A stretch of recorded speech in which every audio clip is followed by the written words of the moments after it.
Fiaran'ny olontsotra izay tsy misy ifandraisana amin'ny fitokonana no potika, vaky fitaratra, vokatry ny tora bato nataon'ireo mpianatra io maraina io teto Ampasika. Fiara mipetraka amin'ny sisin-dalana eo an-tokotany sy manoloana ny tranon'ireo tompony. Fiara iray nahitana cocktail molotov ary efa teo an-dalam-piretana no nisy namonjy.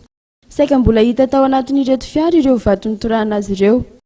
Ankoatran'ny fiaran'ireo olontsotra dia voatoraka ihany koa ny tranon'izy ireo ka nahavaky ireo fitaratra amin'ny varavarankely.